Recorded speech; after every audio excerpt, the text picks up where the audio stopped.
Live from the world's capital markets, here are the latest financial headlines brought to you by News Factory. Hello and welcome to Thursday's Daily Financial Digest. And here's what's making the headlines in the markets today.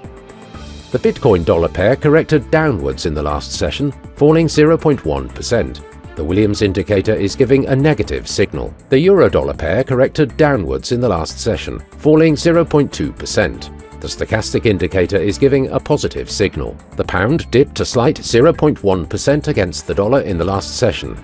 According to the Williams indicator, we are in an overbought market. The Aussie dollar pair fell 0.6% in the last session.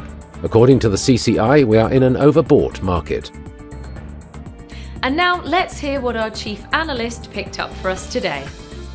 Huawei Technologies' new smart car software and components firm is set for a valuation of up to $34.67 billion after it sells stake to investors, including Chang'an Auto, according to latest insights. Eurozone economic sentiment increased slightly for a second consecutive month in November, in line with expectations, as a modest uptick of the mood in services, retail, and amongst consumers outweighed a decline in manufacturers' confidence. Binance said it will end support for its BUSD stablecoin on December the 15th, following the exchange's August announcement that it would gradually do so after Paxos, the company that actually issued it, was ordered to stop minting the coin in February.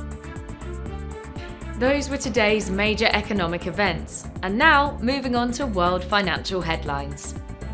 The US initial jobless claims will be released at 13:30 GMT, the US personal income at 13:30 GMT, the Eurozone's harmonized index of consumer prices at 10:00 hours GMT. Germany's unemployment rate will be released at 08:55 GMT, Japan's unemployment rate at 23:30 GMT, Japan's annualized housing starts at 0500 hours GMT.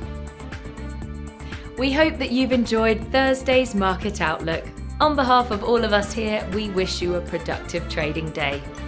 Be sure to join us tomorrow morning for the latest news and events from the financial markets.